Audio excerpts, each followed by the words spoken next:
అందుకని యశస జుష్ట దేవజుష్ట అంటే స్వామికి చాలా ప్రీతి కలిగి ఉంటున్నది, స్వామితో కూడి ఆనందపడేది.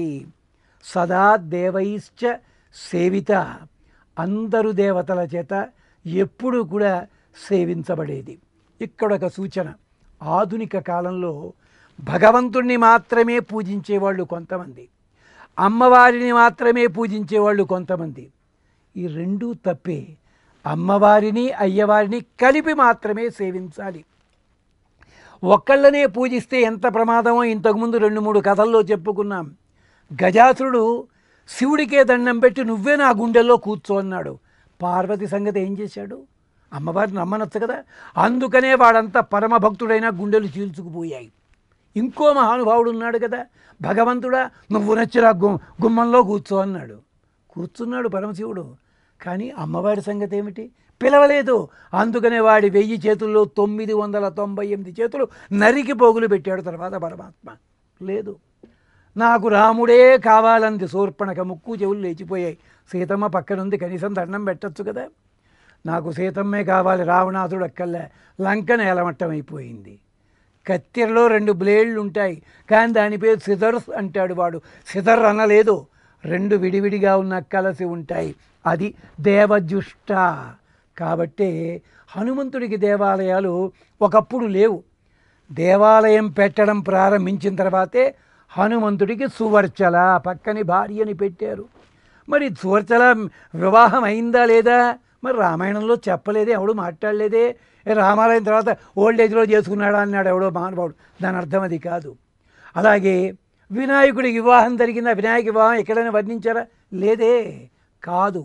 ఎప్పుడైనా కానీ దేవతలని మీరు ఆనందంగా ఆస్వాదించేటప్పుడు కానీ ఆరాధన చేసేటప్పుడు కానీ చేయాల్సిన పని ఏమిటి?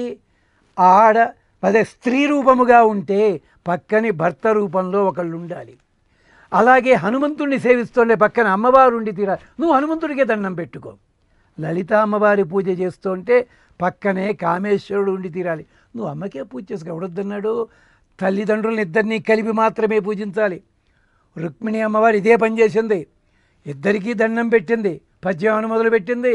నమ్మితి నామనంబున సనాతనులైన ఉమామహేశులన్ మిమ్ము పురాణ దంపతుల. తర్వాత ప్లేట్ ఫిరాయించేసింది. ఎవరి పక్కే తిరిగింది? అమ్మగారి వైపు తిరిగింది. మేలు భజింతు గదమ్మ, మేటి పెద్దమ్మ, దయాంబురాశివి గదమ్మ, హరిన్పతిసేయుమమ్మ, నిన్ను నమ్మిన వారికన్నటికి నాశనం లేదు కదమ్మా. నాన్నగారు ఏమయ్యారు? నాన్నగారు పక్కనే ఉన్నారు, కానీ కలిపి దండం పెట్టింది. చెప్పే కోరిక అమ్మకి చెప్పుకో, ఎవడొద్దన్నాడు?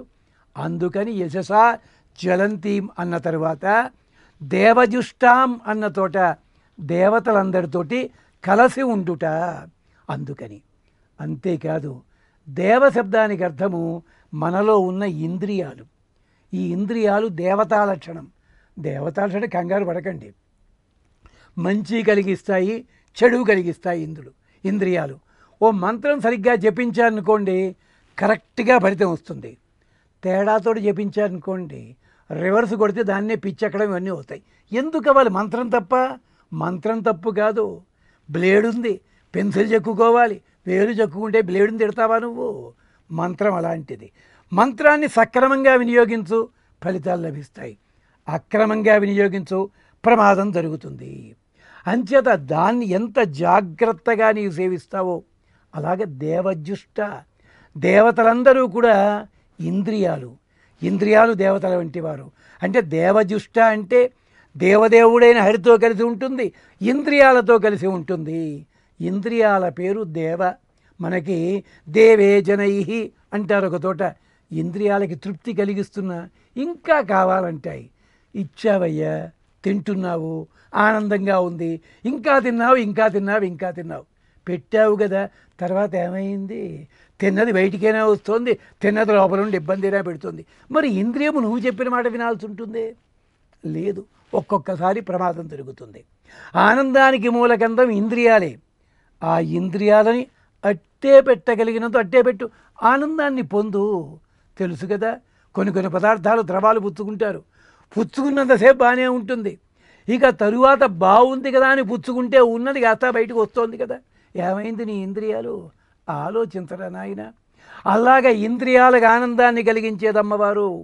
కాబట్టే హృషీకేశుడు అంటారు విష్ణుమూర్తిని. హృషీకం అంటే ఇంద్రియము, ఇంద్రియములకు అధిపతి ఆయన. దేవజుష్ట ఆయనతో కలిసి ఉండేది. జుష ప్రీతి సేవని అని చెప్పి దేవదేవుడైన హరితో ఉంటుంది.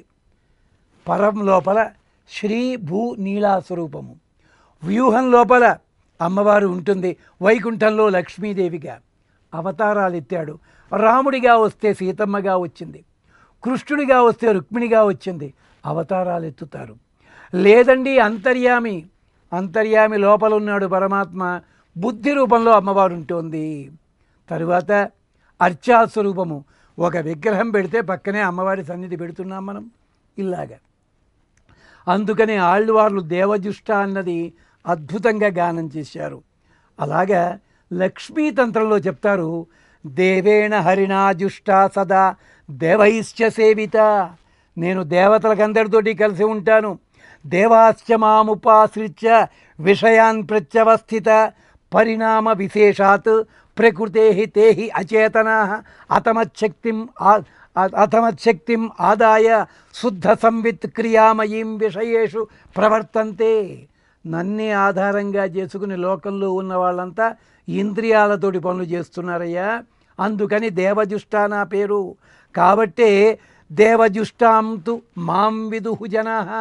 నా పేరు దేవజుష్ట అని అంటారు లోకంలో ఉన్న వాళ్ళందరూను. ఇంద్రియాల చేత సేవించబడే నేను ఇంద్రియ రూపంలోనే ఉండి వాళ్ళందరికీ రక్షణ కలిగిస్తాను. కాబట్టి ఓం దేవజుష్టాయై నమః అన్న శబ్దాన్ని సక్రమంగా జపం చెయ్యగలిగితే బ్రహ్మాదుల్ని కూడా జయించగలడు, ఇంద్రియాలను కూడా జయించగలడు. దేవజుష్టాం ఉదారాం, ఉదారమైన భావము కలిగినది. ఔదార్యంలో అమ్మవారిని మించిన వారు లేరు. ఇక్కడ ఉదారాం అని చెప్పుకునే ముందు దేవజుష్టాం అంటూ లోకే శబ్దం ఉంది. లోకే దేవజుష్టాం అని కూడా మనకి సమన్వయాన్ని చెప్తారు.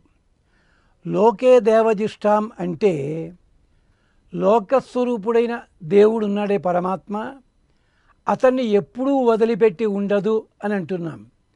అదో పెద్ద విశేషంగా చెప్పాలండి మీరంటే, పంచాయుధాలు ఉన్నాయి, అనంతుడున్నాడు, గరుడున్నాడు, విశ్వక్సేనుడు, నారదుడు, సనక సనందన సనత్కుమార సనత్సుజాతులు, వనమాల, శ్రీవత్సము, వీళ్ళు ఇవి ఏనాడైనా స్వామికి దూరంగా అవుతారా? ఏనాడైనా పంచాయుధాలు లేకుండా స్వామి ఉంటాడా? పంచాయుధాలు స్వామితో ఉండి కూడా మనం చూడలేమంతే, అలాంటి స్థితి. అలాగే లక్ష్మీదేవి కూడా తాత్కాలికముగా ఏదో సీతగా లంకానగరంలో కూర్చుందనో మరో తోట ఎక్కడో ఉందనో అనుకుంటాం తప్ప ఏనాడు స్వామిని వదిలిపెట్టి ఉండదు. లోకే దేవజుష్టాం అని చెప్పడంలో అంతరార్థం అది. ఉదారా, ఉదార అంటే మనం చెప్పుకున్నాం ఐశ్వర్యం అక్షరగతిం అని చెప్పి. స్వయంభువ సంహిత చాలా గొప్పగా చెప్పింది.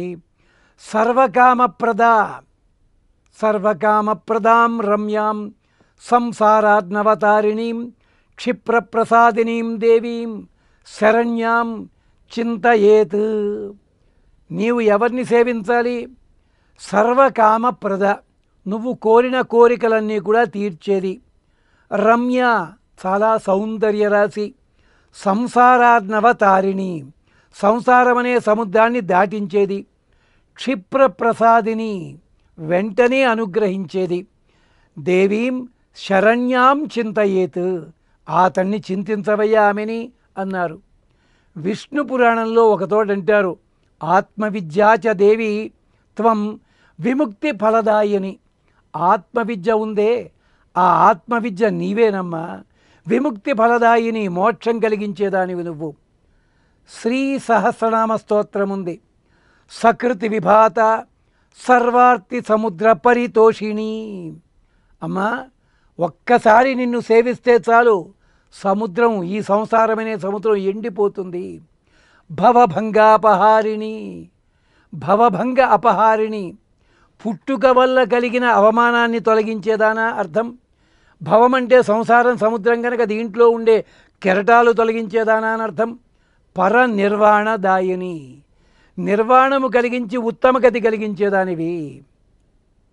బ్రహ్మపురాణంలో ఒక మాట అంటాడు, పద్మయోనిరిదం ప్రాప్య పఠన్ స్తోత్రం. ఎవరైతే ఈ బ్రహ్మదేవుడు చేసిన ఈ స్తోత్రాన్ని గనం చేసినట్టయితే తతపరం దివ్యం అష్టగుణైశ్వర్యం త్వత్ప్రసాదాచ్చ లబ్ధవాన్. అమ్మవారి స్తోత్రం వల్ల అన్ని ఫలములు లభిస్తాయి. బ్రహ్మాదీనాం యదా యత్తం వైభవం, బ్రహ్మగారికి అధీనంలో ఉండే వైభవం ఎంతుందో అంతా చేతికొస్తుంది. అందుకని అమ్మవారి పేరు ఉదార. మనకి వెంకటాధ్వరి అని లక్ష్మీ సహస్ర కావ్యంలో వదాన్యస్తబకము అన్న చోట ఒక 100 శ్లోకాలలో అమ్మవారి ఔదార్యాన్ని చాలా గొప్పగా వర్ణిస్తాడు. ఉదారత, ఔదార్యాన్ని. అలాగే ఉదారాం, సర్వకామప్రదాం, ఐశ్వర్యాన్ని ఇస్తుంది, అక్షరగతి ఇస్తుంది. ఉదారాం. తాం, తాం అంటే ఆమెని అని చెప్పుకుంటున్నాం కాదు, తా శబ్దానికి కూడా అమ్మవారికే పేరు. తాయై నమః. ఓ అమ్మ తాయ, ఓం తాయై నమః. ఇది పంచాక్షరీ మంత్రం అంటారు. ఎందుకు తా అని పేరు అమ్మవారికి? మీరు రామాయణం చూసినట్టయితే తపస్వాధ్యాయనిరతం అని మొదలవుతుంది తకారం. ఎక్కడైనా శ్లోకం మొదలు పెడితే శ్రీతోటి మొదలు పెట్టాలి కదా, తకారంతో మొదలు పెట్టారేమిటి? తకారం లక్ష్మీ బీజము. అలాగే మనకి తమిళనాడు ప్రాంతంలో తాయి అంటారు, అంటే అమ్మ. అదనమాట, ఇక్కడి నుంచే సంస్కృతంలోంచే వచ్చింది. అంచేత తాం తనోమి పంచకృత్యాని తాయేచ జగదాత్మన. ఈ జగత్తుకంతటికి ఆత్మగా ఉంటాను, జగత్తు పెరగడానికి నేను కారణము కనుక తా. అందుకనే తాయి అంటే తల్లి. ఎందుకని? లోపల గర్భము లోపల బిందువుగా ఉన్న పిండము కాస్త ఎదిగి ఒక రూపాన్ని తెచ్చుకుంటోంది. తాయై నమః. సృష్టి స్థితి లయ అనుగ్రహ తిరోధనములు చేస్తాను నేను కనుక తాం అని పేరు.